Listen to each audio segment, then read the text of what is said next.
जनता अगर आपको राजा बना सकती है तो आपको नीचे भी बिठा सकती है। तीसरे बार भी बात कर रहे थे। तीसरे बार जनता तो आज हम यहाँ जितने लोग खड़े हैं, आप एक को भी पूछ लीजिए भारतीय जनता पार्टी को वोट देगी। अरे जो जिसने हमारा रोजगार छीन लिया, हमारा भविष्य छीनने जा रही है, ऐसे लोगों को हम वोट क्यों देंगे? कब तक हिंदू हिंदू करके चलाएंगे?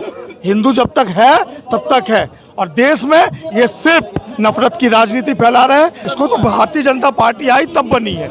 एम्स जो बना है वो अभी 8 साल पहले बना है, पहले कहाँ बना था ये सब? होना ही है, क्योंकि लहरों की डर हो तो नाव पार नहीं होती, और कोशिश करने वालों की कभी हार नहीं होती। तो हम हारेंगे नहीं। सबसे बड़ा हम लोगों का बेटा को नौकरी मिलेगा, फ्लिपकार्ट में माल डिलीवरी करेगा, या फिर कोई शॉपिंग मॉल में जो है आलू के ऊपर मशीन पकड़ेगा, यही ना नौकरी मिलेगा उसको, और क्या मिलेगा? किया जा रहा है और भारी संख्या में लोग यहाँ विरोध प्रदर्शन कर रहे हैं। देखिए, जहाँ तक नजरें जा सकती हैं वहाँ तक लोग ही लोग नजर आ रहे हैं। बड़े बुजुर्ग नौजवान सभी तरीके के लोग यहाँ मौजूद हैं, बातचीत करते हैं। हाजी चाचा, कहाँ से आए हैं? कामठी, नागपुर। अच्छा, नागपुर से आप आए हैं? हाँ। किस लिए आए हैं? ये धरने के एनपीएस के विरोध में। क्यों है, क्या कमी है एनपीएस में? एनपीएस में बहुत ज्यादा कमी है। बताइए क्या कमी है? जैसे ये ओल्ड पेंशन है, हाँ। उस प्रकार ये एनपीएस नहीं है। हाँ। तो ये एनपीएस यानी ओल्ड पेंशन लागू होना चाहिए, एनपीएस खत्म करना चाहिए। हाँ, आप क्या बताते हैं भैया? एक्चुअली एनपीएस एक धोखा है। अच्छा, धोखा इस तरह से है कि वो जो कह रहे हैं कि 2000 धोखा है, आप कह रहे हैं धोखा है। धोखा है। 2004 से ये जो एनपीएस लागू हुआ है, बहुत से कर्मचारी का उसके बाद निधन हो गया, या फिर बहुत से कर्मचारी उसके बाद रिटायर हो गए। हाँ। उसमें क्या हो रहा है, 2 और 3 हज़ार रुपये उनको पेंशन मिल रही है। आज 2 और 3 हज़ार रुपये में पेंशन में घर चल सकता है क्या?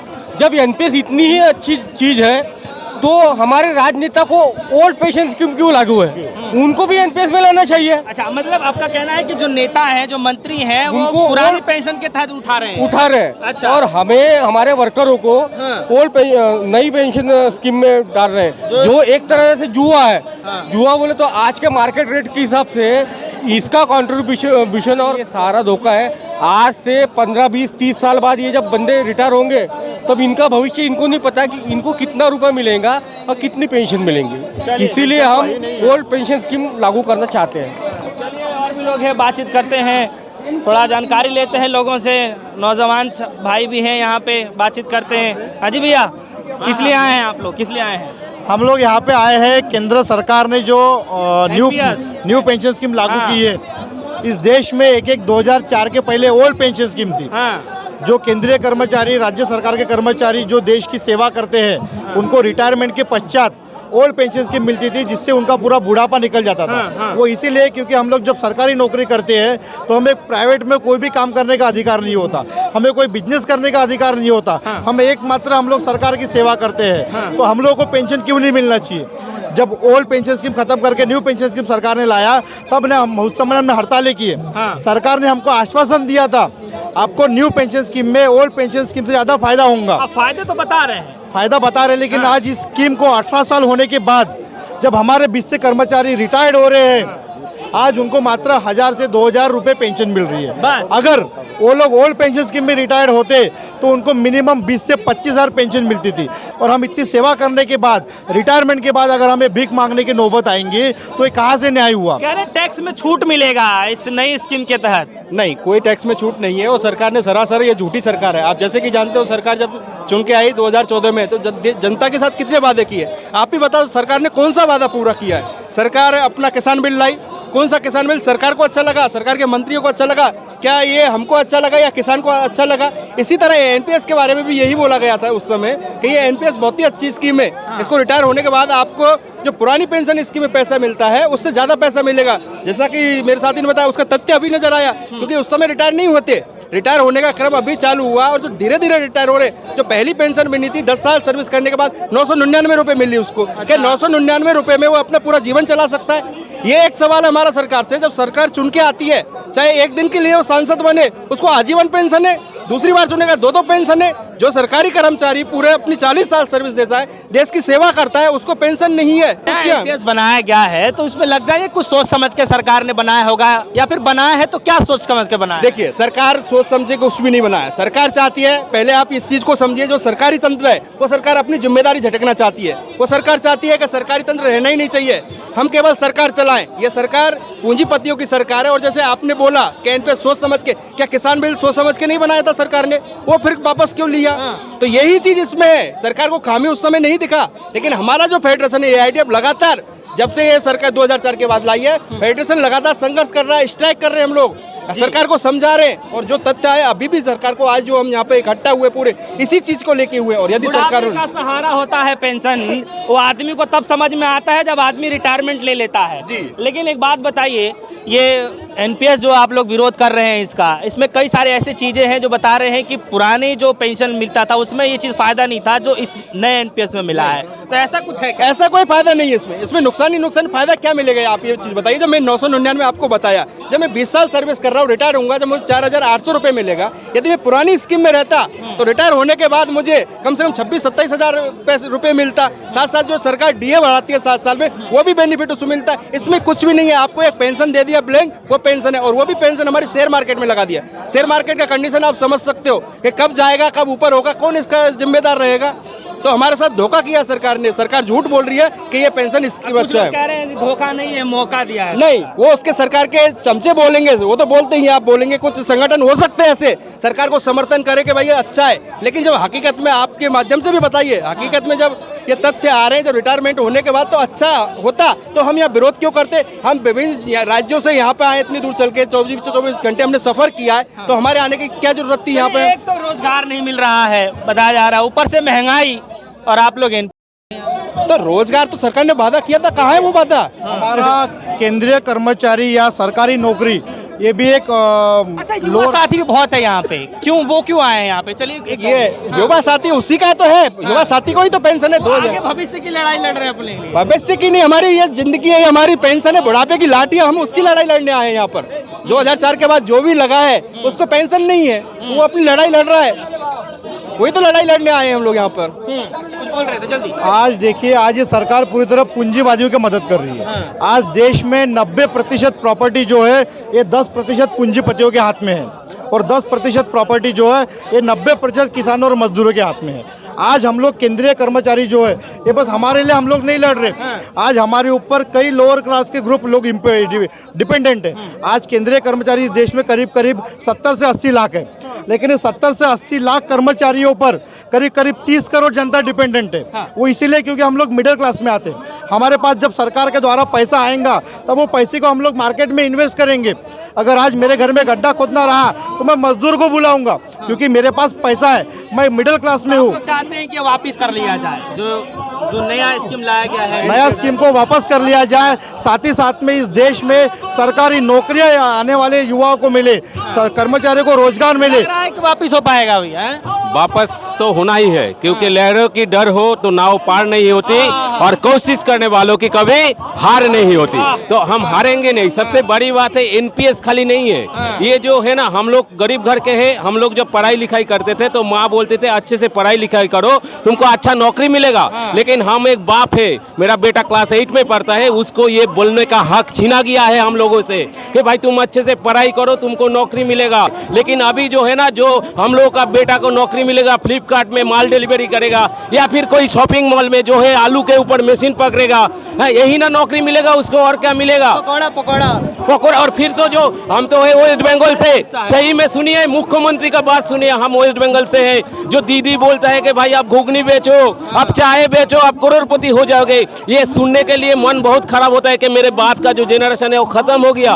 क्योंकि अभी जो है ना, पूंजीपति के हाथ में और नेता लोगों के हाथ में सब कुछ है। वो जो नेता के पीछे सीबीआई लगा देता है, हम बोलते हैं कि भाई जो ट्यूशन करने वाला होता है, जो शिक्षा क्षेत्र होता है उसमें भाई सीबीआई लगाओ, जो नर्सिंग होम होता है उसमें सीबीआई लगाओ, वो हर एक पल आपको लूट रहा है। अरे बात बताइए, ये जो एनपीएस आप विरोध कर रहे हैं एनपीएस का, इसमें ये जो नेता हैं ये लोग आते हैं कि नहीं आते हैं सब चीजों में? उनका कुछ पेंशन वेंशन का कुछ है, कुछ कटौती वगैरह कि उनका पुराना वाला ही चल रहा है देखिए हिसाब ओपीएस सबसे बड़ी बात है। ओपीएस और एनपीएस क्या होता है? हाँ। एनपीएस जो हुआ वो हमसे कभी भी वो पूछे नहीं कि भाई तुम्हारे पैसा जुआ में लगाएगा, ये पूछे नहीं गवर्नमेंट। सबसे शेयर मार्केट क्या होता है? एक जमीन हम खरीदा भाई 10 लाख में, तुमको पसंद है 12 लाख में छोड़ दिया, ऐसा होता है ना शेयर मार्केट के। कोई किसी का पसंद ज्यादा हो गया तो उसका दाम ज्यादा हो गया, अगर कभी कम हो जाएगा तो घाटा खाएगा कौन लोग जानता है? साधारण आदमी जो लोग हैं वही घाटा खाएगा ना। ऐसा ही होता है, पैसा तो बढ़ता नहीं, हम जो इनकम करते हैं उसको उधर डालते हैं, उसके बाद आप लोग और मेरे बीच लड़ाई होता है, उसमें से कोई जीतता है कोई हारता है। ये जुआ में हम पैसा लगाना नहीं चाहता है, हम चाहता है श्योर पेंशन, जो कि भाई बुढ़ापे में मेरा सहारा हो, और भी जो ज्यादा चाहिए वो है कि जो जनरेशन है उसको नौकरी मिले। नौकरी छोड़ के जो है ना, इसे है कि नहीं वहाँ का कुछ भविष्य है कि नहीं? भविष्य से इसमें कुछ भी नहीं है। और आपने भी बोला, हमारा सरकार से भी ये सवाल है, जब सरकार को ये स्कीम इतनी अच्छी लग रही है तो अपने ऊपर लागू क्यों नहीं किया? मेन सरकार से ये सवाल है ना हमारा, क्या जब सरकार इसको इतनी अच्छी बता रही है, पेंशन इतनी स्कीम है, पहले अपने ऊपर इम्प्लीमेंट करे ना। वो अपने ऊपर इम्प्लीमेंट क्यों नहीं कर रहा है इस चीज को? तो सरकार को ये खत्म करना चाहिए। और इसमें एनपीएस में कोई भविष्य नहीं है, भविष्य है ओपीएस में। सारी बात है भैया। एक सवाल है, सरकार जो भी स्कीम लाती है विरोध प्रदर्शन शुरू हो जाता है, ऐसा क्या है? नहीं, देखिए सरकार आप जानते हो बहुमत में, और वो किसी को विपक्ष को भी साथ में लेके नहीं सुनती। आपने देखा होगा जैसे हमारे राहुल गांधी है, कोई भी नेता हो विपक्ष के, वो तो भारत जोड़ो निकल रहे। वो निकले, उसके हमारे नहीं, क्योंकि हम सरकार यहाँ पे राजनीति करने नहीं आए, हम अपना हक मांगने आए। तो सरकार से हमारा ये है कि सरकार कोई भी स्कीम ला रही है कि हम उनसे बात तो करें। हम हमारा नेतृत्व हमारा फेडरेशन करते, तो फेडरेशन से एक बार चर्चा तो करें। चाचा बताइए। बात हम लोग एनपीएस की कर रहे हैं। हाँ। जब एनपीएस जब लागू हुआ, सभी ने बताया कि बहुत अच्छी स्कीम है, बहुत अच्छा सिस्टम है अच्छा करके। होगा तभी तो सुनिए बात सुनिए। देखिए जब स्टार्ट हुआ तो हर किसी को नहीं पता, तब ओपीएस ज्यादा था, एनपीएस का कोई भी बंदा रिटायर्ड नहीं हुआ। आज जब 20 साल 18 आप 14 साल बाद जब रिटायर्ड हो रहे हैं, जब उसको पता चल रहा है कि भाई मुझे मिल रहे सिर्फ 2000 रुपया, आज की महंगाई में 2000 रुपया एक बंदे को यदि मिले, वो क्या करेगा? छोटा सा उदाहरण तुम्हारा सिलेंडर का है भाई, सिलेंडर ही तो 1000 रुपये का हो गया, तो खाएगा क्या? और अपने बुढ़ापे की लाठी क्या है? राशन का सुनिए एक मिनट मेरी बात सुन। देखिए सिलेंडर का इंतजाम तो मोदी जी ने करवा दिया, वो घर घर भिजवा के, और रही राशन की बात तो राशन भी फ्री राशन भिजवा दिया थैले में। बात बताइए, इसका टेंशन तो छोड़ बात दीजिए। बताइए। उन्होंने मोदी जी ने बोले और पूरी सरकार बोलती है कि हमने 80 करोड़ जनता को, कितना 80 करोड़ जनता को राशन दे दिए, यानी 80 करोड़ जनता बेरोजगार हो गई, तभी तो उसको राशन दे रहे हैं। यानी हम लोअर, यानी हमारी जो एक लिमिट रहती उसे हम नीचे गए तब राशन दिया ना, नहीं तो उससे पहले तो नहीं है। यानी इसका मतलब वो बंदा उतना कमा नहीं पा रहा, तब जाके उसको राशन दे रहा है। बात समझ में आ रही? 80 करोड़ जनता अभी लोअर लिमिट में आया है, जो 40 करोड़ थी आज उसकी डबल हो गई। तो हम समझ सकते हैं कि बेरोजगारी कितनी बढ़ गई। जब बेरोजगार बंदा हुआ तब जाके वो अपना कमा खा नहीं सकता, तब जाके सरकार उनको सुविधा दे रही। क्यों सुविधा दे रही? उसको उसके हाथ को रोजगार चाहिए, तब जाके वो कमाएगा, अपने बच्चों को खिलाएगा, अपने बच्चों का भविष्य बनाएगा। अब तुम बताओ, इसको फ्री में दे दिया, वो क्यों कमाएगा, क्यों खाएगा? वो अपने बच्चों को क्या पढ़ाएगा? आज शिक्षा, रोजगार, इसके ऊपर सरकार कोई बात नहीं करती है। पकौड़े भी नहीं तल पा रहे, क्योंकि पकौड़े के लिए पैसा लगता है भाई। पकौड़े कहाँ से पैसा आएगा?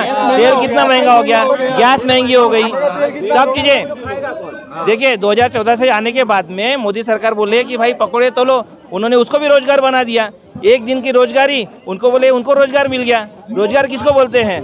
यदि बंदा 21 साल का 24 साल का मान के चलो 24 साल हो गया उसको, वो अपने घर गृहस्थी में लगेगा और वो अपना रोजगार चलाएगा, उसको नौकरी नहीं रहेगी तो क्या कर पाएगा? पकौड़े तलेगा? पकौड़े तलने के लिए पैसा कहाँ से आएगा? हो रहा है अदानी का, अंबानी का। भारतीय जनता पार्टी का एक नारा था, सबका साथ सबका विकास, लेकिन हो क्या रहा है? सबका साथ केवल 2 का विकास, एक अदानी दूसरा अंबानी। उसको छोड़ के आज दूसरे नंबर में पहुंच गया है वर्ल्ड में, और यहाँ गरीब मरता जा रहा है। कहाँ 70 साल से ये नहीं हो रहा था, पिछले 10 साल से ये हो रहा है। 70 सालों में लोटा खाली था, अब ये धीरे धीरे सरकार बिल्कुल। IIT पिछले 70 सालों से बनी थी, जो भी एयरलाइंस, रेलवे, जो भी ऑर्डिनेंस फैक्ट्रियाँ है, ये तो अभी 8 साल पहले बनी है। कहाँ 70 साल पहले बनी है? किसने कहा? इसको तो भारतीय जनता पार्टी आई तब बनी है। एम्स जो बना है वो अभी 8 साल पहले बना है, पहले कहाँ बना था ये सब? लेकिन भैया एक बात बताइए, अभी भी आंकड़ा जो ये कह रहा है, मीडिया यही चला रहा है बार बार कि भले ही बेरोजगारी महंगाई बढ़ जाए, चाहे कुछ भी हो जाए, लेकिन जनता फिर से जो है पसंद करती है, तो कुछ तो वजह होगा ना। अभी देश में केवल एक मीडिया ऐसी थी जिसका भी शेयर खरीदने का कोशिश किया गया था, जो वास्तविकता दिखाती ही थी। बाकी सब मीडिया बिकाऊ है, सब सरकारी की बोलते हैं। आज बता दीजिए कौन सा मोदी जी का भाषण आएगा लाइव चलाएंगे, और बाकी कोई भी नेताओं का भाषण आएगा दिखाती है मीडिया। आज मीडिया अपने कर्तव्यों से भटक चुकी है। मोदी जी की लोकप्रियता लगातार बढ़ रही है, सुनने में कैसा लगा? आप वास्तविकता जाइए ना, आप फील्ड में जाइए, फील्ड में आपको लोग बताएंगे कि मोदी जी की क्या वास्तविकता है। हिंदू राष्ट्र करने से ही नहीं होता, हिंदू राष्ट्र करने से किसी का पेट नहीं भरता। उसके लिए रोटी चाहिए, किसान के पास रोजगार चाहिए, कर्मचारियों को रोजगार चाहिए जिससे वो अपना पेट पाल सके। कब तक हिंदू करके चलाएंगे? हिंदू जब तक है तब तक है, और देश में ये सिर्फ नफरत की राजनीति फैला रहे हैं और इसको छोड़कर और कुछ नहीं कर रहे हैं। एक दो सवाल है, जवाब लेते हैं, उसके बाद चलते हैं। बहुत सारे लोग हैं, बातचीत करेंगे। जो आपने नारे का जिक्र किया था, सबका साथ सबका विकास, नारा बहुत जबरदस्त था, और बताया भी जाता है कि अगर कांग्रेस के बाद अगर कोई नारा देने वाली पार्टी है तो वह भारतीय जनता पार्टी, जो एक नारे मात्र से सबको अपने साथ अट्रैक्शन कर। तो आपको लगता नहीं है कि इस नारों में वो दम था, वो सच्चाई थी, जिसकी वजह से जनता ने पसंद किया और आज तक विश्वास जमाए बैठी है? देखिए, जनता जनार्दन है। जनता अगर आपको राजा बना सकती है तो आपको नीचे भी बिठा सकती है। इन 10 सालों में ये 2 टेन्यूअर जो देश की जनता समझ चुकी है कि तीसरे बार भी बात कर रहे थे। तीसरे बार जनता तो आज हम यहाँ जितने लोग खड़े हैं, आप एक को भी पूछ लीजिए भारतीय जनता पार्टी को वोट देगी। अरे जो जिसने हमारा रोजगार छीन लिया, हमारा भविष्य छीनने जा रही है, ऐसे लोगों को हम वोट क्यों देंगे? बैलेट से चुनाव करो बोलना। बैलेट से चुनाव कराए, तो क्या हो जाएगा? बैलेट से चुनाव सब साफ क्यों नहीं चाहती? जब पूरे राजनीतिक दल चाहते हैं कि बैलेट से वोटिंग हो, तो भारतीय जनता पार्टी ही क्यों नहीं चाहती है?